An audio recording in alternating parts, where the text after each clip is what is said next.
안주의 시간을 보내고 주일에 이렇게 말씀 안에서 함께 만나는 게 감사하고 참 행복합니다. 오늘 주신 말씀 안에서 우리의 갈 길을 찾고 우리 자신을 살피는 은혜의 시간 되셨으면 좋겠습니다. 오늘 본문의 말씀을 가지고 이세벨을 용납, 방치한 두아디라 교회라는 제목으로 말씀을 나누겠습니다. 우리가 오늘 살펴볼 교회가 여러분 몇 번째 교회인 줄 아시겠죠? 몇 번째 교회입니까? 네 번째 교회입니다. 세 번째 교회까지 찾아왔는데 에베소 교회를 통해서는 어느새 사랑을 잃어버린 교회의 모습을 돌아보게 하셨죠. 바른 교리를 수호하고 열심도 있고 헌신도 있었지만 그러다 보니 어느새 쌀쌀해진 거예요. 그래서 그 교회를 향해 하나님 말씀이 그걸 잃어버린다면 너희는 교회의 본질을 잃어버린 거야 라고 말씀하십니다. 그래서 우리가 여기서 사역이 사랑을 대신할 수 없는 가치를 발견했습니다. 두 번째는 서머나 교회였습니다. 이 서머나 교회가 처해 있는 상황 속에서 성도들이 어려움 중에 있었는데 또 하시는 말씀이 앞으로 더 어렵게 될 것이다 라는 당황스러운 말씀을 하시죠. 그런 가운데 요구하셨던 게 뭡니까? 죽도록 충성하라. 이것은 혹시 죽을지 모르겠다라는 측면이 아니라 정말 죽음이 오는 그 순간까지도 믿음을 지키면 좋겠다라는 것이죠. 그래서 이야기했던 이야기의 내용은 끝까지 책임져 주시는 하나님 안에서 끝까지 신실하자라는 거였습니다.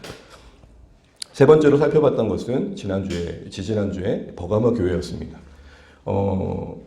죽임을 당할 때에도 믿음을 저버리지 않는 당당함이 있었습니다.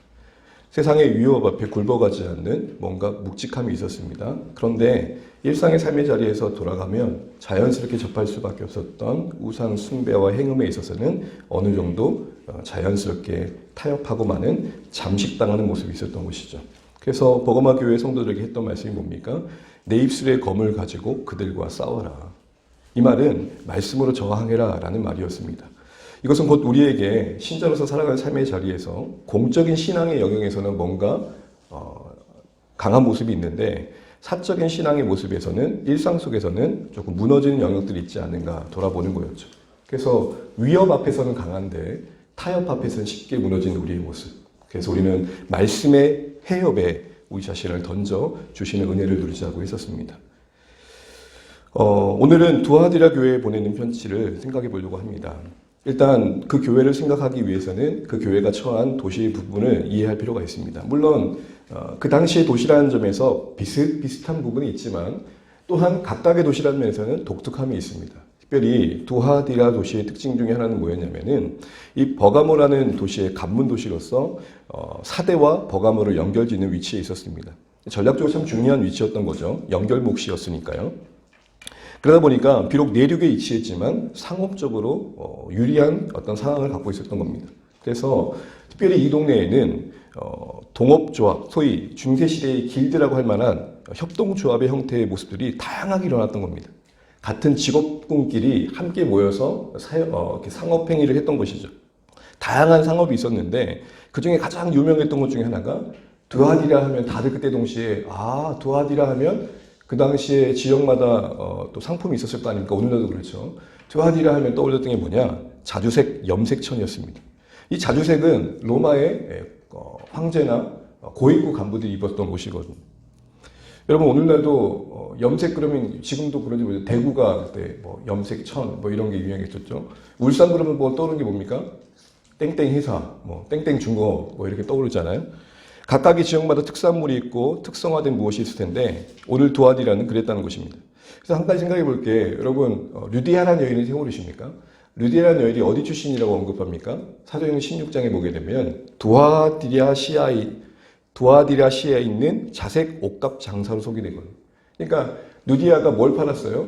염색천을 팔았단 말이에요. 지금 두아디라의 특산물을 가지고 빌립보까지 와서 판 거예요. 그러니까 엄청난 비즈니스 우먼인 거죠. 성공도 했고. 이런 상황 속에서 많은 사람들이 조합으로 가입했어야만 했고 그래야만 사검을 할 수 있었습니다. 문제는 뭐냐면 늘 반복되는 문제지만 이런 길드에 가입한다는 것은 그 자체로 문제가 아니라 그 길드가 섬기는 수호신을 그러니까 우상을 섬기는 자리로 갈 수밖에 없었던 구조가 문제였던 것입니다. 특히 두아디라 도시의 주 메인 수호신이 있었는데 그 신이 누구냐? 바로 아폴로였습니다. 한번 보여주실까요? 여러 사진이 있지만 그나마 깔끔한 사진. 항상 아폴로는 보면 여러분 검색해 보시면 있지만 항상 나체에다가 뭘 걸쳐 있죠. 그래서 항상 이렇게 약간 한량같이 보이는 매끈한 남자 이런 의미입니다. 어쨌든 이 아폴로가 제우스 신의 아들로서 섬겨지고 있었던 거죠.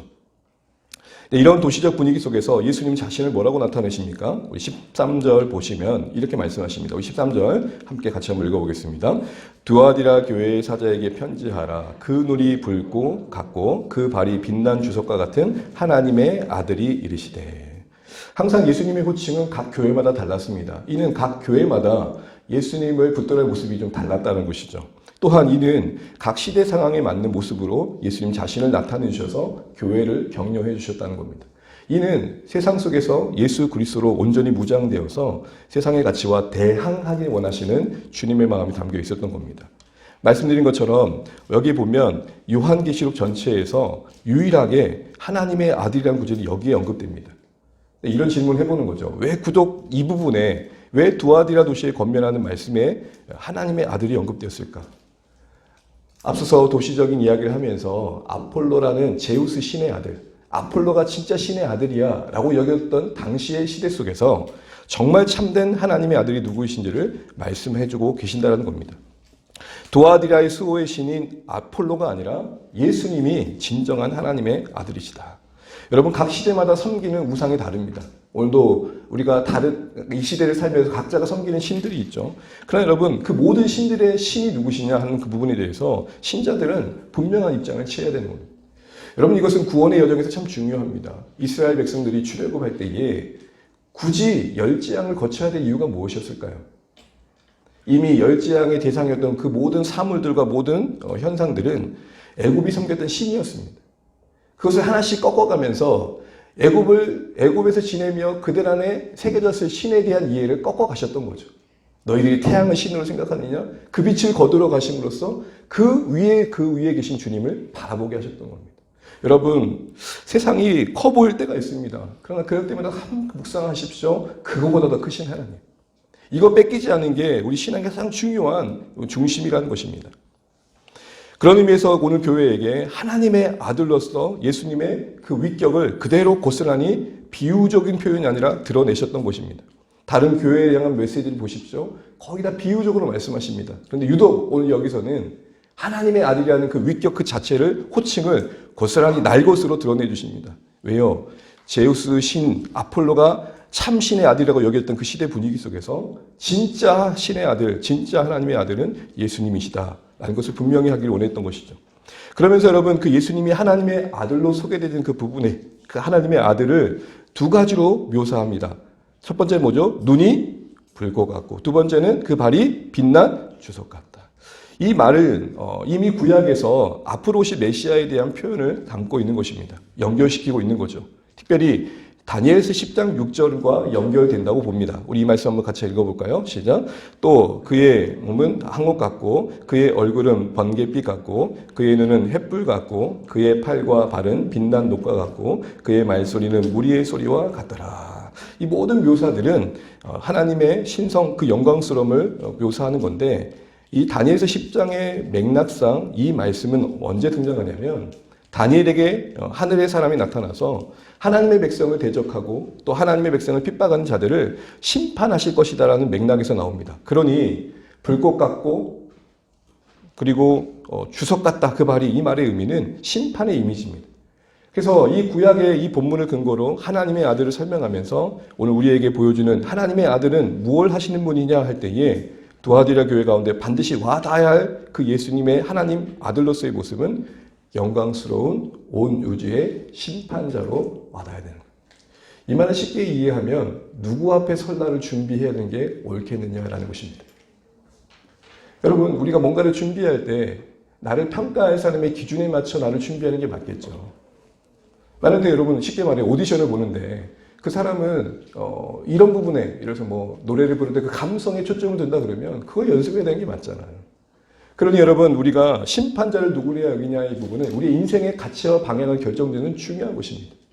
사랑하는 성도 여러분 우리가 누구 앞에 설지를 생각하는 인생과 그것을 염두하지 않는 인생은 분명 삶의 선택과 방식이 다를 것입니다.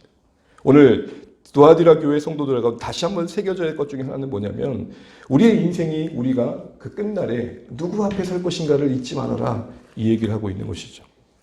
이런 예수님의 자신을 나타내신 가운데 예수님은 마땅히 하셔야 할 말을 하기 이전에 교회를 항상 격려합니다. 여러분, 이 요한계시록이 이 일곱 교회가 이렇게 편지를 받고 있는 모습에서 우리 예수님이 교회에 다가가시는 그 어법을 좀 배울 필요가 있는 것 같습니다. 항상 먼저 뭘 하세요? 칭찬하시고. 근데 우리는 항상 다 쏟아내고 난 다음에 야, 그래도 그건 맛있더라. 누가 이 시간에 라면 끓이라고 해서 막 하다가 한 다음에 야, 그래도 맛은 있더라. 뭐 이렇게 얘기하잖아요. 어떻게 하라고요? 맛있다. 정말 맛있어. 근데 이렇게 가야 되는데 우리 항상 다 쏟아내고 난 다음에 수습 차원에서 칭찬할 때가 많다는 거예요. 그 사람을 인격으로 생각하고 그 사람을 정말 존중한다면 정말 잘하고 또 바를 수 있어요. 여러분 계속 요한계시록에 찾아가시는 예수님의 합법을 보십시오. 먼저 뭐부터 하세요? 항상 칭찬. 부모된 우리의 어법이 이 계시록 언어로 바뀌어야 돼요. 내가 너를 칭찬하라 하면서 항상 칭찬하고 그런데 말이야 라고 다가가면 좋겠습니다. 칭찬의 내용이 뭡니까? 19절입니다. 같이 한번 읽어보겠습니다. 시작. 내가 내 사업과 사랑과 믿음과 섬김과 인내를 아노니 내 나중 행위가 처음 것보다 많도다. 우선 내 사업이란 말은 내 행위들이란 말로 바꿔보는 게 좋습니다. 원문이 복수로 되어 있고 행위란 말로 바꾸는 게 더 맥락상 맞습니다. 그렇게 보면 내 사업 곧 사랑, 믿음, 섬김, 인내가 됩니다. 그러니까 내 행위들이라는 것은 뒤에 이어지는 사랑부터 인내를 다 표현하고 있는 포괄적인 표현인 것이죠. 여기서 이 하나하나를 다 살펴볼 수는 없지만 어쨌든 공동체가 참 균형 잡힌 모습을 갖고 있습니다. 믿음이 있다면 거기에 합당한 행위가 있어야 될 텐데 그런 어떤 섬김과 인내의 모습이 나타나는 걸 보면 내면적인 모습과 외연적인 모습이 함께 가고 있는 모습이 인상 깊습니다. 에베소 교회는 너무 진리 하다가 보니까 교리 하다 보니까 뭘 잃어버렸어요? 사랑을 잃어버렸다. 항상 한 곳에 몰빵하면은 항상 어딘가가 비어있게 되는 거죠. 근데 오늘 이 교회의 모습을 보면 공동체가 갖춰야 할 신앙의 덕목을 전방위적으로 갖추고 있고 그게 오늘 뒤에 보면 칭찬의 핵심은 뭐예요? 처음보다 더 뭐해졌대요? 풍성해졌다라고 얘기하는 거예요. 제가 항상 어디 사역제를 가게 되면은 이미 거기에 쩌들어 계신 분, 이런 표현에 죄송해요. 뭐 항상 저들에게 이런 얘기를 하셔요. 목사님, 초심이 끝까지 가면 좋겠는데 초장 끝반이 뭐라 그러더라? 이제 여기서 와서 들었던 새로운 말이었는데 생각이 안 나는데 초장이 뭐라고요? 항상 그거 얼마 안 간다, 허니문이다 이런 얘기를 많이 하셨던 기억이 있습니다. 우리가 항상 그렇잖아요. 항상 시작은 뭔가 그럴듯한데 항상 가다 보면 조금 식어드는 모습이 있는데 교회가 그렇지 않았다는 거예요. 우리 아이들이 새 학기를 맞이하면서 가방을 쌉니다. 연필도 열심히 깎고요. 책도 닦고. 가기 전에 출근하기 전에, 출근한다. 등교하기 전에 미리 이제 가방도 싸요. 그럼 그게 계속 유지되면 되는데 어떻게 되죠? 다음에는 엄마! 필통이 없어졌어요. 책이 없어졌어요. 근데 오늘 교회는 그렇지 않았다는 거예요. 한때의 모습이 아니라 지속적으로 성숙해 갔다는 것입니다. 우리의 신앙이 점점 자라는 모습 되시기를 축복합니다. 두하디라 교회 칭찬의 모습 어쩌면 균형 잡혔을 뿐만 아니라 그 모습이 점점 나아져갔다는 거예요. 주안의 교회를 오랜만에 오신 분들은 그런 얘기를 해요. 교회가 이렇게 조금씩 바뀌는 것 같아요. 바로 그런 말이 우리의 신앙과 우리 공동체가 계속 들어져가는 모습이 되었으면 좋겠습니다. 그런데요, 이런 성장의 여정을 가만히 보게 되면 항상 순탄하지만은 않다는 겁니다. 언제나 우여곡절이 있고 또 생각지 못했던 위기를 만나게 돼요. 오늘 두하디라 교회가 그랬던 거예요. 그렇게 점점 처음 행위보다 나중 행위가 많아질 만큼의 아름다운 성장을 갖추고 있던 교회에 닥친 어려움이 뭐였느냐? 바로 이세벨이라고 별명 지어진 어떤 한 신자가 세가적으로 온 뒤부터였던 거예요. 그래서 그 부분이 예수님의 책망으로 이어집니다. 여러분, 예수님께서 책망을 하셨다는 것은 그만큼 오래 참고 기다리셨다가 이제 아니 되겠다고 하나님께서 간섭하시는 거예요. 교회가 스스로 그것을 자정하고 교회가 그것을 해결해 가기를 바랬지만 도저히 안 되겠다 싶으시니까 살리려는 마음에 수술의 칼을 드신 거예요. 그래서 예수님의 책망을 받아들이실 때마다 우리가 어떻게 이해해야 되겠습니까? 살리려는 수술이에요. 우리는 불편해요. 내 죄를 드러내고 내 부끄러움을 드러내고 뭔가 고쳐야 된다는 마음으로 다가오는 사람들은 항상 우리는 자기 방어 기제를 쓰죠. 그래서 제일 많이 쓰는 자기 방어가 뭐예요? 너는 그랬잖아. 항상 이런 식으로 우리는 우리 자신을 피하려고 그러죠. 근데 여러분, 교회를 향한 이 책망은 결국 하나님이 인내하시는 끝에 교회가 정말 이러다가 무너지겠다 싶으시니까 살리시려는 마음으로 꺼내신 거예요. 특별히 두아디라 교회에 필요했던 수술의 내용은 뭐였습니까? 바로 이세벨에 관련된 내용이었습니다. 우리 20절 한번 읽어보겠습니다. 시작. 그러나 내게 책망할 일이 있노라. 자칭 선지자라 하는 여자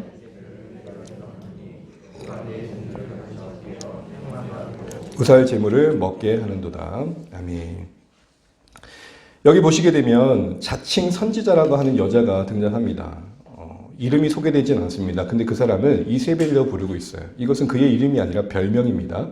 그 여자를 생각하면 딱 이세벨이 생각난다라는 것입니다. 두아디라 교회 내에 들어온 이 여자, 근데 그 자신을 여선지자라고 소개하는 이 사람을 지금 이세벨이라고 성경은 표현하고 있습니다. 이세벨이라는 별칭으로 표현된 것은 그를 보면 딱 누가 생각나는 거예요? 이세벨이 생각난다는 거예요. 여러분 이세벨이 누굽니까? 북이스라엘의 가장 악한 왕이었다고 하는 아합 왕의 와이프였죠. 사실은 아합이 처음부터 그러진 않았어요. 근데 이 왕비 이방 여인이었던 이세벨을 맞아들이면서부터 사람이 이제 이상해지기 시작한 거예요. 이세벨이 자꾸 옆구리를 쭉쭉 찌르는 거죠. 그러면서 바알과 아사라 신이 북이스라엘 전역에 차지하게 되고 그 선지자들이 이방 신을 섬기는 선지자들이 들어오게 되고 그만큼 하나님 여호와를 섬겼던 선지자들이 핍박을 받았던 겁니다. 특별히 왕보다 더 막강한 권력으로 해를 끼쳤던 것이죠. 그래서 대표적인 사건이 엘리야가 열왕기상 18장에서 하늘에 불을 내리는 엄청난 일을 행함에도 불구하고 그 다음 19장에 보게 되면 이세벨이 위협한다는 말 한마디에 어떻게 해요? 도망가잖아요. 무서운 여자예요. 한마디로 이세벨은 누구냐? 무섭고 악한 여자, 영향력 있는 여자. 이처럼 상당한 영향력을 가졌던 자가 누구였느냐? 바로 두아디라 교회 안에 있는 자칭 선지자라고 했던 그 여자였던 것입니다. 이 여자도 동일하게 부정적인 영향을 끼쳤던 겁니다. 어떻게 해요? 잘못된 가르침으로 교회 성도들을 꼬드겼던 거죠. 그래서 결국에는 성도들을 우상숭배의 행음의 자리로 이끌어 갔던 거예요. 그래서 여러분 20절 다시 한번 보시게 되면은 깨어 행음방해하고 우상제물을 먹게 할 때 이거 깨어라는 말을 보시면 이 단어는 미혹하다는 말인데 성경을 보면 이 단어의 주어는 항상 사탄 아니면 거짓 선지자였어요. 이 동사를 앞에 쓸 때 항상 주어가 사탄이었다는 것은 이 미혹하는 행위의 주체는 누구라는 거예요 지금? 악한 자가 하는 일을 지금 이 여인이 하고 있다는 거예요. 사탄과 거짓 선지자들의 속이는 행위를 고스란히 따라하고 있는 여인의 행태를 지금 지적하고 계시는 겁니다. 그런데 여러분 누구를 꿰었다 그러죠? 누구를 꼬드겼다 그래요 지금? 내 종들. 주님이 보실 때 내 종이라는 것은 교회가 마땅히 그 정체성이 주님을 따르는 자들이 되어야 될 텐데 이 이세벨의 꼬드김에 넘어가서 자신을 따르는 게 아니라 그 여인을 따르게 되었다는 거예요. 여기서부터 우리는 뭔가를 생각하게 됩니까? 이 여인이 지금 뭔가 영향력이 상당하다라는 것이죠. 그런데 이 여인 그 자체의 책망보다는 사실은 교회를 향한 채점의 더 초점은 뭐냐면 용납입니다. 다시 말하면 이렇게 문제 있는 상황이 펼쳐짐에도 불구하고 그 상황을 고스란히 간과하고 방치했다는 거예요. 그래서 이 용납이란 말이 원문의 뜻은 뭐냐면 간용을 베풀다라는 거예요. 여러분 간용을 베풀 대상이 따로 있지 악한 것과 거짓된 것과 사탄이 주어가 될 만큼의 그 미혹하는 행위를 그대로 둔다라는 것은 말이 안 되는 것이겠죠. 거짓 선지자 이세벨의 그 가르침이 분명 사단적임에도 불구하고 적절한 대응을 하지 못하고 방치한 겁니다. 그 과정에서 생각보다 이 여인의 활동은 왕성해졌고 교회 내에 깊이 뿌리 막혔던 거예요. 그 증거를 볼 수 있는 게 21절, 22절, 23절에 나옵니다. 일단은 21절에 회개의 기회가 주어졌다는 것은 어쨌든 공동체를 통해서 뭔가 하나님께서 말씀하시고 그 여인의 행태를 돌이키려는 시도를 하셨다는 거죠. 그런데도 반응하지 않았다. 고집을 부리고 있어요. 그래서 어떻게 됐습니까? 22절을 보게 되면은 여기서 이세벨을 말합니다. 이세벨로 불려진 그 여인과 더불어 간음한 자들이 있었다는 거예요. 이때 간음자들은 깊이 빠지진 않지만 관심이 있었던 사람들. 그 이세벨의 교훈을 따랐던 사람들을 말합니다. 23절에 그의 자녀는 어떻게 됐습니까? 그의 자녀라고 한 사람들 누굴까요? 자녀라고 부르준다는 것은 그만큼 친미감을 갖고 있다는 겁니다. 이세벨의 가르침에 몰입했다는 거예요. 깊이 파져있는 추종자들을 말하는 겁니다. 이런 자들이 만들어질 만큼 교회 내에 이세벨의 영향력은 막강해져 가고 있었던 것입니다. 이제 질문은 이겁니다. 왜 이세벨의 영향은 더 강화되고 이에 대한 교회는 더 그 강화되는 모습들을 단호히 대응하지 못하고 용인할 수밖에 없었을까라는 것이죠. 사실은 그게 오늘 두아디라 교회를 찾아가셔서 들춰내어 돌이키게 하고 싶으셨던 주님의 핵심 지적사항이었던 것입니다. 여러 가지를 이야기할 수 있지만 그게 본질이라는 것입니다. 또 많은 여러 학자들은 본문에서는 찾아볼 수 없지만 정황상 이 여인이 길드의 그 조합의 한 조합에 막강한 영향을 끼쳤던 큰 손이었다라고 이야기합니다. 여러분 이렇게 한번 가정을 해볼게요. 우리 교회 안에 유력한 자가 왔어요.某某 회사의 회장이 왔어요. 근데 우리 교회 성도들 가운데 그 회사에 속한 직원들이 계셔.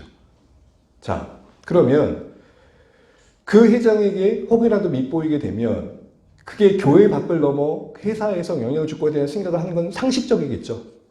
내가 해를 당할 수 있겠다. 내가 불합리한 대우를 받을 수 있겠다. 어떤 제재나 손해를 겪을 수 있겠다는 생각을 할 수 있겠죠.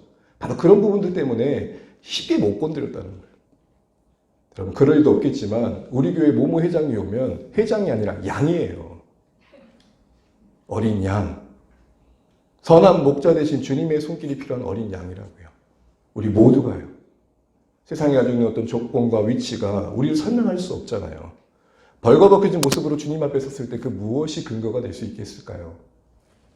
이세벨은 그런데 그가 가지고 있는 어떤 사회적 조건이 교회 안에 고스란히 막강한 힘으로 발휘하고 있었던 거예요. 여러분 가만히 보면 교회 안에 이런 일들이 참 많아요. 세상 말로 입심이라고 그러죠. 입심. 그 어떤 공식적인 자리는 아닌데 공식적인 권한은 없는데 그 어떤 그 무엇을 인해 영향을 끼치는 분들이 계신단 말이에요. 여러분 교회가 그런 분들이 많아지면 어려운 일들이 많이 생길 수밖에 없겠죠. 그래서 저는 이런 상황들보다는 본문에서 언급하고 있는 걸 좀 보고 싶습니다. 왜냐하면 그게 근본적인 원인이기 때문에 그래요. 그것을 어디서 볼 수 있습니까? 앞에서 봤던 21절부터 23절까지 이세벨의 교훈을 따르는 무리들을 향해 회개를 촉구하시고 경고하는 내용 속에서 드러내시는 그 영역이 무엇인지를 보여주십니다. 우리 23절 말씀만 다시 한번 읽어보겠습니다. 시작. 또 내가 사망으로 그의 자녀를 죽이리니 모든 교회가 나는 사람의 뜻과 마음을 살피는 자인 줄 알지라. 내가 너희 각 사람의 행위대로 갚아주리라. 아멘. 내가는 예수님을 말합니다. 예수님께서 이 모든 이세벨의 세력을 드러내심으로 교회에게 알게 하시고 싶은 게 뭐예요? 뭘 알게 하고 싶다고 하십니까 지금? 예수님은 뭘 보시는 분이라고요? 사람의 생각 그리고 마음을 보시는 분이라는 것을 교회가 깨닫기를 바란다는 말씀을 하시죠. 메시지 성경에서 이것을 이렇게 표현했습니다. 내가 겉모습에 감동받지 않는다는 것을 교회가 알기를 원한다. 앞에 말했던 것처럼 칭찬의 모습처럼 섬김과 인내와 사랑의 믿음이 겉으로 볼 때는 풍성해져가고 있었단 말입니다. 그런데 그런 상황 속에 실제적으로 그들의 내면의 세계는 어느새 이세벨에게 장악당하고 있었던 것이죠. 그러니까 그런 겉모습에 속지 않으시는 주님이심을 말씀하시는 겁니다. 이는 교회의 시선이 하나님 앞에 섰을 때에 하나님이 보시는 그곳에 다 있기를 원하시는 거죠. 무슨 말입니까? 이세벨이 사실은 미혹한 게 문제일 수 있겠지만 이세벨의 유혹이 달콤하게 와닿을 수밖에 없는 네 안에 있는 욕심도 문제가 아닐까? 지금 이런 접근 방식을 가지고 예수님은 교회에게 찾아가고 계신다는 겁니다. 이세벨 탓하지 마. 그게 매력적일 수밖에 없는 네 안의 욕망의 문제 아닐까? 그 얘기를 하는 겁니다. 여러분 이 이야기를 조금 더 이해하기 위해서 조금 소설 이야기 좀 할 텐데요. 김유정 씨라는 일찍 요절한 조선 총독부 시대의 한국 작가였죠. 이분이 쓴 금 따는 콩밭이라는 책이 있습니다. 읽어보신 분들이 혹시 계실 것 같은데요. 이 이야기의 핵심은 그렇습니다. 영식이라는 사람이 소작농이에요. 그러니까 주인에게 땅을 받아가지고 어렵게 농사 지으면서 콩밭을 가꾸면서 살았어요. 얼마나 그 가난함이 해결됐었겠어요. 그런데 어느 날 한량 같은 누가 찾아오게 됐냐면 수재라는 사람이 찾아와요. 그래가지고 그 동네의 그 근처에 있던 금강산의 얘기를 꺼내면서 마치 그 콩밭이 그 강산 뒤편에 있었거든요. 여기가 그 금맥이 흐를 것 같다. 이렇게 콩밭 매면서 언제 네가 형편이 풀리겠냐면서 쫙 꼬셔대는 거예요. 영식이 처음에는 받아들이지 않아요. 시큰둥해요. 근데 옆에서 누가 찔렀을까요? 마누라가. 그래가지고 결국에는 영식이가 투제의 말과 그 마누라의 찔림에 의해서 허황된 욕심인 줄 알지만 파요. 동네에 그 자기 콩밭을 다 파요. 여러분 대충 판다고 금맥이 안 나오잖아요. 곳곳에 파요. 그러니까 주인이 난리 노발대발 하죠. 거기에 보면 그런 소설이 그런 표현이에요. 소설 표현이에요. 여러분 오해하지 마세요. 지랄하네. 그 욕을 먹고 동네 어른들한테. 근데 귓가에 안 들려오는 거예요. 그런 내용인데 결국은 어떻게 되느냐. 수재가 튀어요. 튀어. 그리고 끝나요. 그러면서 소설에는 이런 내용이 나와요. 내가 수재의 그 꼬드김에 넘어가지 않았어야 되는데. 근데 뭐 객관적으로 보세요, 여러분. 수재의 꼬드김이 문제였을까요? 그 꼬드김에 반응할 수밖에 없는 영식 안에 있는 허황된 욕심은 문제되지 않을까요? 여러분, 우리가 어떤 어려움을 지난 다음에 어떤 고백을 하십니까? 앞서 말씀드린다면 도하늘의 교회에 적용을 해보자면 아이고 내가 이세벨에게 속아가지고 이 모양이 꼴이 됐구나 라고 말하고 싶겠지만 주님은 그게 정답이 아니라고 말하는 것입니다. 이세벨이 문제가 아니라 그 이세벨의 꼬드김과 거짓된 교훈이 달콤하게 와닿을 수밖에 없는 네 안에 감춰진 욕심이 문제였으면 기억해라 라는 것입니다. 그 욕심에 가득 찬 마음을 꺼내놓고 그것을 씻어내는 게 회개라고 얘기하고 계시는 겁니다. 그럼 그 욕심의 내용은 뭐였을까요? 도대체 성도들은 무엇을 꿈꿨기에 이세벨의 그 가르침이 달콤하게 와닿았을까요? 추정할 수 있는 것은 24절에 나옵니다. 24절 말씀을 보게 되면은 그 설득되었던 이세벨의 영향을 받았던 사람들이 여전히 있었지만 그런 중에도 꺾이지 않는 마음, 중심을 지켰던 무리들을 칭찬하시면서 24절에 이야기 속에 그 칭찬의 내용 속에서 그들이 무엇을 지켰는지, 무엇을 경계했는지라는 내용 속에서 그들이 어떤 욕심을 품었는지를 추정하게 됩니다. 우리 24절 한번 읽어보겠습니다. 시작. 두아디라에 남아있어 이 교훈을 받지 아니하고 소위 사탄의 깊은 것을 알지 못하는 너희에게 말하노니. 여기 보시게 되면 이세벨의 교훈을 받지 않은 자들을 뭐라고 표현하고 있습니까? 사탄의 깊은 것을 알지 못. 이때 알지 못한다는 말은 관심 두지 않았다는 겁니다. 시큰둥했다는 겁니다. 거기에 전혀 매력을 느끼지 않았다는 겁니다. 그럼 결국 욕심이 될 만한 내용은 뭐였습니까? 사탄의 깊은 것과 관련된 거겠죠. 여러분, 이 깊다라는 것은 신비로움을 말합니다. 남이 하지 못한 체험을 말합니다. 남이 갖지 못한 지식을 말합니다. 당시에 이세벨의 교훈의 핵심은 뭐였냐면 자칭 선지자라고 하면서 여러분 제가 하나님께서 주시는 말씀을 들었습니다. 하나님께서 제게 꿈으로 보여주셨습니다. 마치 하나님께로부터 온 것처럼 말하면서 뭘 얘기했느냐? 성경에 없는 이야기를 꺼냈던 어떤 특별한 체험, 어떤 지식, 어떤 신령한 이야기를 꺼냈던 것이죠. 그런데 그러면서도 이세벨의 그 교훈 속에서는 어느 것까지 이야기됐었냐면 여러분 우리가 세상으로 보내받은 거 아닙니까? 유대인에게는 유대인에게로 이방인의 이방인의 모습을 찾아가라고 하시지 않으셨습니까? 여러분 그러니 저 길 뒤에 들어가서 우상 숭배하는 거 그게 문제겠습니까? 우리가 그게 거짓이라고 알고 있는데 뭐가 문제겠어요? 하나님이 저에게 말씀하셨어요. 그러니 여러분 교회 생활도 열심히 하시고 세상에 나가서 거기서도 세상 방식대로 열심히 돈을 벌어서 헌금 많이 하면 되잖아요. 그렇게 해도 된다고 하나님이 저에게 말씀하셨어요. 이런 식으로 얘기해요. 얼마나 신령해 보여요? 그리고 얼마나 자유로워 보여요. 여러분 여기서 교회가 꿈꿨던 게 뭔지를 보게 돼요. 자칭 선지자로 주장했던 이세벨은 소위 직통 계시파였었고 신비주의 경향의 사람이었던 거예요. 그는 그 무엇에도 매이지 않는 자유로움으로 욕망으로부터도 자유로웠고 욕망의 현장에 있음에도 불구하고 그게 죄책감으로 여겨지지 않을 만큼의 자유를 주장했고 하나님의 사랑 안에 있다고 그 누구보다도 자신을 드러냈던 겁니다. 그것을 근거로 뭘 얘기해요? 하나님이 말씀하셨다. 하나님이 보여주셨다. 하나님 내게 들려주셨다.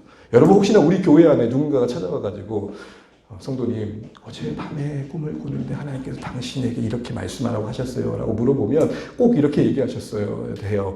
제 꿈에는 나타나지 않으셨는데요.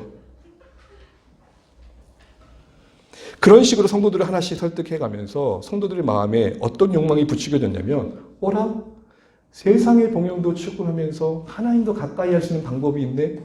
이야, 2마리 토끼를 잡을 수 있는 방법이 있었는데 왜 얘기 안 해준 거야 사도들은? 그런 욕망이 부추겨졌던 거고 두아디아 성도들은 이세벨처럼 세상 번영도 누르고 신앙적인 특별한 경험을 통해서 어떤 신앙적인 남다른 경험을 통해 영적인 우월감도 나타낼 수 있다는 사실 앞에 껍벅 넘어지고 만 거예요. 그들 안에 있었던 욕망이 뭔 줄 아시겠죠? 교회에서도 신앙이 있다 인정받고 싶었고 세상적으로도 부족함이 없고 싶었던 이 마음이 함께 간 거예요. 여러분, 우리의 현실로 돌아가 보시면 좋겠습니다.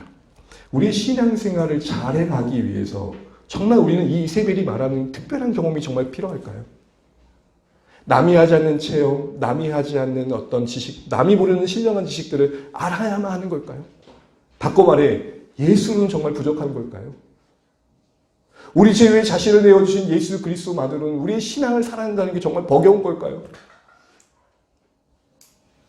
왜 뭔가 특별한 체험을 해야 되고 남이 모르는 신령한 지식을 알아야 되고 뭔가를 들어야만 신앙생활을 잘할 수 있다는 생각이 넘어지고 말까요? 우리 안에도 신앙적으로 우월해지고 싶은 거예요. 여러분, 이런 생각을 해보세요. 제 얘기를 할게요. 제가 기도할 때, 교회 성도들이 기도할 때 간절한 마음은 그거예요. 하나님, 제발 저에게 목회를 맡기셨으면 기도 응답 좀 들어주세요. 그래야 저도 좀 가오가서 아니, 목사가 기도하면 좀 뭔가 좀 달라야 되잖아. 그런데 권사님이 기도할 때 응답되네? 주여. 여러분, 이걸 우리 어떻게 이해하고 받아들여야 됩니까? 만약에 제가 기도할 때마다 응답되고 제가 기도할 때마다 무슨 희령한 일이 일어나면 제 어깨가 어떻게 될까요? 겸손을 말하지만 이제 여러분, 우리 겸손해야 됩니다. 신앙생활을 하기 위해서 우리 안에 있는 욕망 중에 하나를 정직하게 인정하시면 좋겠습니다. 여러분, 교회 안에서도 좀 뭔가 신앙이 있어 보이고 싶지 않으세요? 그걸 위해 필요하다면 어떤 체험과 남다른 지식이 내게 주어져야 된다는 생각에 혹시 마음을 갖고 있지는 않으세요? 또한 여러분, 세상에서도 성공하면서도 신앙적으로도 그것을 아름답게 포장해서 세상의 성공도 계속해서 소유할 수 있는 방법이 있다면 그걸 혹시 선택하고 싶은 욕망이 있지 않으세요? 교회가 그걸 때론 부추기기도 하죠. 온갖 불법적인 방법을 통해 돈을 벌었음에도 불구하고 그 수많은 이익을 하나님의 축복으로 격려해 주죠. 그러면서 이렇게 말해요. 목사님, 요즘 그렇게 안 하면 돈 못 벌어요. 그럼 저는 이렇게 말씀드리고 싶어요. 돈을 벌어야만 그러면 성공하는 겁니까? 우리가 추구하는 가치가 어느새 신앙의 이름으로 교묘하게 포장되어져서 내 안에 있는 욕망으로 씨앗되어 자라고 있는 그때에 이세벨 같은 사람을 만나면 어떻게 될까요? 시너지 효과가 발휘되는 거예요. 우리 연목사님 맨날 지질이 공상맞게 여러분 고난 중에도 견디십시오. 눈물이 은혜입니다고 말하는데 이분은 그렇게 말 안 하네? 와, 대박. 예수를 포기하지 않고도 세상을 얻을 수 있는 길이 있네? 이세벨의 가르침이 바로 그렇게 매력있게 와닿았다는 것입니다. 그런 그들에게 주님은 도전하고 말씀하시고 약속하십니다. 우리 24절 하반절 28절까지 26절까지 한번 읽어보겠습니다. 시작. 너희에게 말하노니 다른 집으로 너희에게 지을 것은 없노라. 다만 너희에게 있는 것을 내가 올 때까지 굳게 잡으라. 이기는 자와 끝까지 내 일을 지키는 그에게 만국을 다스리는 권세를 주리니. 아멘. 그렇게 욕망의 씨앗을 품고 이세벨의 가르침에 홀딱 넘어갈 수 있었던 그들에게 뭘 말씀하십니까? 방향을 지시하시기를 이렇게 말합니다. 다른 짐으로 너희에게 지을 곳이 없다. 이때 너희는 누구죠? 사탄의 깊은 것에 매력을 느끼지 않고 오직 이미 주신 복음에 집중하고 있는 사람들이었습니다. 그런 그들에게 뭐라고 말해요? 다른 짐은 필요 없다. 이 다른 짐이라는 것은 우리에게 입장에서 생각해 보면 내가 신앙생활 잘하는 것으로 보여주려면 더 많은 체험을 해야 될 텐데, 내가 그래도 신앙이 있어 보이려면 더 많은 헌신을 해야 될 텐데, 그래도 내가 뭔가 신앙이 있어 보이려면 더 많은 일들을 해야 될 텐데 라는 어떤 생각의 짐, 그래도 교회 가서 조금 부끄럽지 않으려면 이만한 것들을 했다고 말할 수 있어야 될 텐데 라는 그 짐, 그 짐은 필요 없다는 겁니다. 다른 짐은 필요 없단 말은 그러기에 주님은 더 이상 다른 것을 요구하지 않는다는 것입니다. 사랑하는 성도 여러분, 교회 안에서 숱한 요구가 여러분에게 들려집니다. 근데 여러분 분별하십시오. 그 요구가 주님이 요구하시는 건지 교회가 필요해서 여러분에게 찾아가는 건지.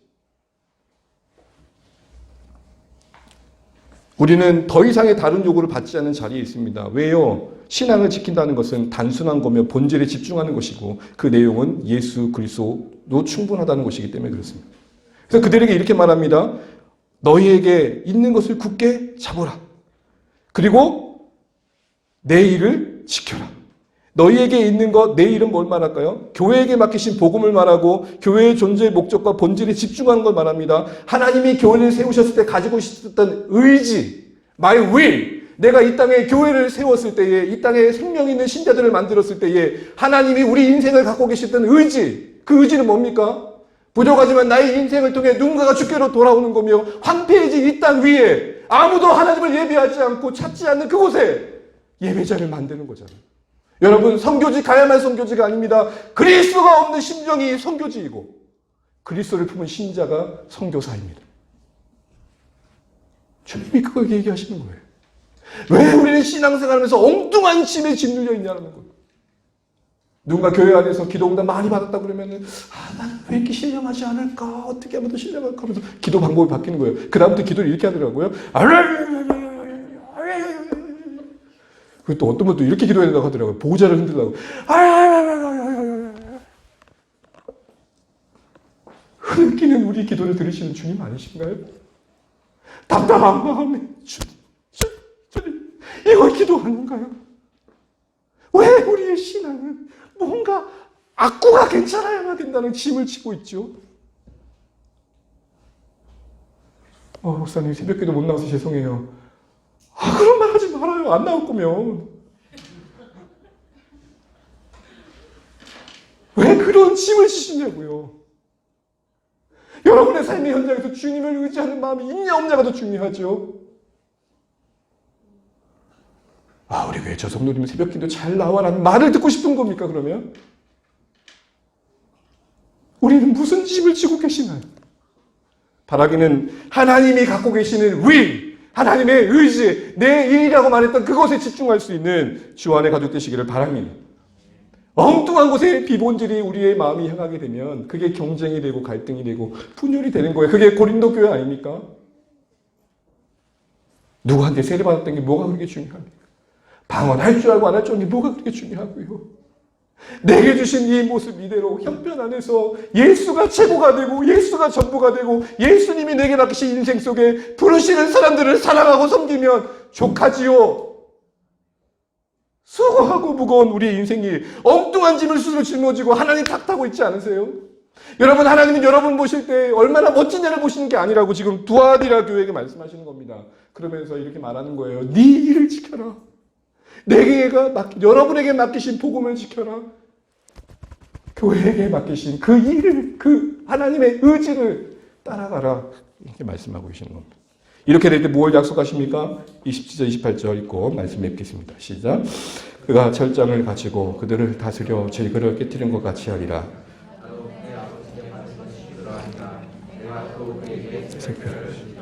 여기서 만국을 다스리는 권세와 더불어 새벽별은 종말의 관점에서 보면 예수님의 승리에 참여한다는 겁니다. 결국 그날에 우리는 여기서 우리를 짓눌려 했던, 우리를 유혹했던 것들이 허상을 보게 될 거라는 거예요. 얼마나 시원할까요? 궁극적인 승리는 우리를 정말 상쾌하게 할 것입니다. 상쾌, 통쾌, 유쾌. 그런데 이것이 먼 미래에서만 누릴 약속이 아닌 현재에서 누릴 약속이라 본다면 만국을 다스리는 권세를 주신다는 건 뭡니까? 욕망에 휘둘려 허망하게 허비한 인생을 살지 않고 말씀의 철장을 들고, 이때 철장은 쇠 막대기를 말합니다.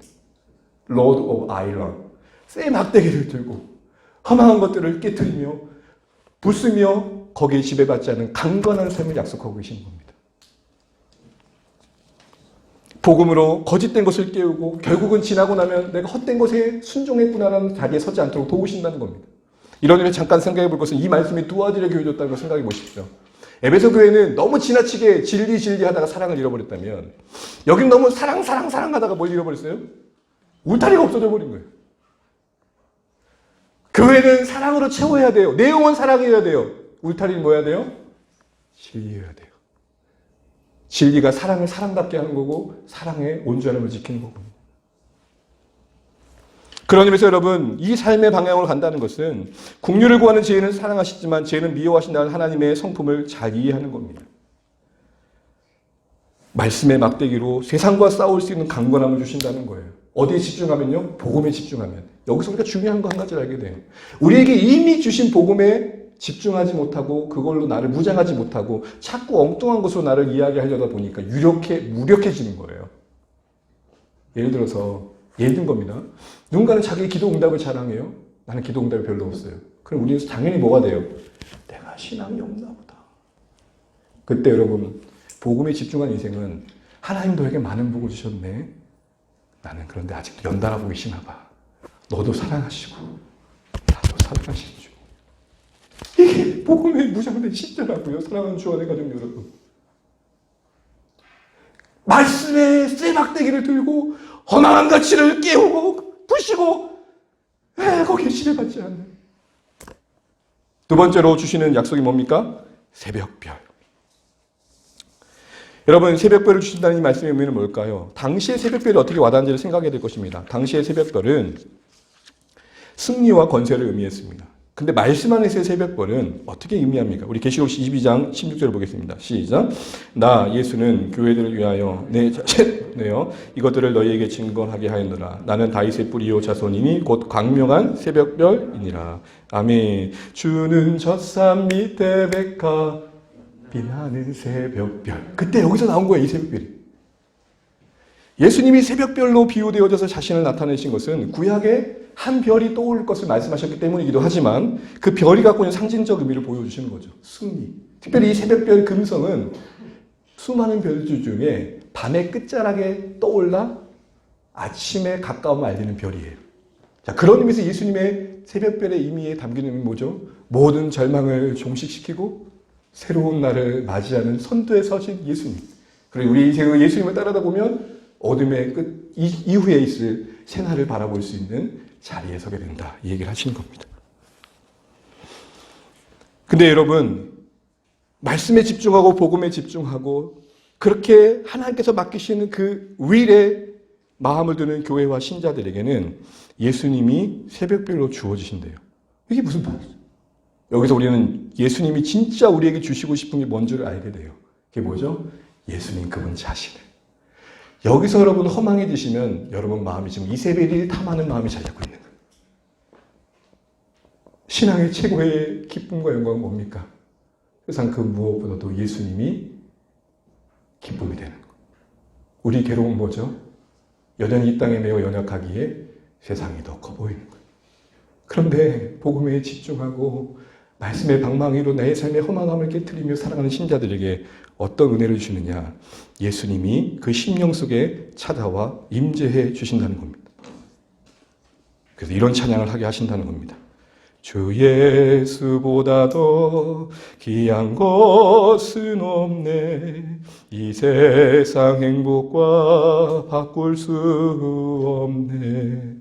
유혹과 핍박이 몰려와도 주 섬기는 내 맘 변치 않아. 쪼가리 같은 거 하나 얻으려고 예수님을 놓으시면 모든 걸 잃는 것입니다. 그러나 그 쪼가리 같은 걸 버리고 예수님이 전부 되어지면 그 모든 게 나의 것 되는 겁니다. 사랑하는 성도 여러분, 우리 최고의 인생의 보상은 예수님이 온전한 기쁨이 되시는 겁니다. 예수님이 그 무엇과 타협할 수 없는 절대적인 자리에 계신 분으로 우리에게 와닿는 것입니다. 이게 우리에게 주신 최고의 선물입니다. 왜요? 훗날 천국에서 우리는 영광의 그 어린 양 되신 예수님의 재림주로 오신 그 모습에서 오직 그분의 온전한 모습을 볼 때에 이 땅에서 그분을 배척하고 밀어내고 순간의 유혹 앞에 그분을 외면했던 모든 게 소란히 부끄러움이 될 것을 보기 때문입니다. 그런 의미에서 예수님은 교회에게 이스라엘의 설득에 잠식당할 수밖에 없는 그들의 욕망을 허상을 깨우고 정말 그들에게 올려주신 복음에 집중하고 교회가 해야 될 일에 집중하도록 도우셔서 그들에게 최고의 영광인 예수 그리스도를 선물로 주시고자 하셨던 것입니다. 여러분 다시 한번 정직하게 돌아보면 좋겠습니다. 우리의 소원은 무엇입니까? 신자는 우리 인생의 영광은 무엇입니까? 정말 우리가 마음 깊이 사모하는 모습은 무엇입니까? 혹시 이세벨에 설득당했던 심지어 추종까지 하며 신상을 찾았던 그들같이 혹시 우리는 세상의 성공도 아름답게 구하며 신앙적으로도 괜찮아 보고 싶은 이 양자의 유익을 택할 수 있는 길이 있다고 아직도 착각하고 계시는 겁니까? 그렇게 되면 그 침상은 침상이 될 겁니다. 이때 침상에 던진다 할 때 이 침상의 의미는 뭐냐면 병상이에요. 예수님 말씀이 놀랍죠? 그래, 그들이 그렇게 너희들이 즐겼던 그 자리가 너희가 무너지는 자리가 될 거야. 그런데 복음은 우리의 무너진 자리를 일어난 자리 되게 하신다. 이 말씀을 주고 계십니다. 사랑하는 성도 여러분, 새벽별로 자신을 나타내신 예수님이 우리에게 주시고자 하는 가장 최고의 선물이라는 사실이 신자된 우리에게 온전히 이해되어 주셔서 정말 내가 무엇을 더 구하며 바라고 있는지를 돌아보시는 오늘의 말씀 되시기를 주의 이름으로 축복합니다. 말씀 읽겠습니다. 이세벨을 용납하고 방치한 두아디라 교회의 문제는 이세벨의 어떤 문제 이전에 크게 그 마음에 새겨질 수밖에 없었던 그들 안에 이미 이세벨을 닮은 모습이 문제였던 것입니다. 그 마음을 드러내셔서 불꽃 같은 눈빛으로 그것을 드러내셔서 주석과 같은 발로 그들을 아작아작 밟으셔서 으깨어 정말 그들 안에 그들의 인생을 온전히 행복하게 하신 예수님을 받아들일 수 있도록 준비시키는 과정이 오늘의 두아디라 교회를 찾아가셨던 여정이셨던 것입니다. 여러분, 이 말씀 꼭 하나 드리고 싶습니다. 여러분이 그렇게 사랑하는 것들을 붙들고 인생 끝자락에 섰을 때에 잘했다, 행복했다 할 것 같으시면 그렇게 사십시오. 그러나 정말 그것이 나를 배반하고 오늘 말씀처럼 그렇게 즐겼던 침상이 병상이 될 것 같다면 묵상의 자리로 나아가시는 우리 모두 되시기를 바랍니다. 하나님의 그늘 아래 거하고 그분을 양식 삼으며 살아내는 지혜를 배우는 자리로 나아가십시오. 진리의 말씀에 근거해 단언컨대 말씀드리는 건 예수님을 붙든 인생은 후회하지 않을 것입니다. 오늘 이 말씀 기억하시면서 예수님이 우리에게 약속하시는 이 말씀들이 우리의 삶에 실제적으로 바라봐시는 말씀 되시기를 축복합니다.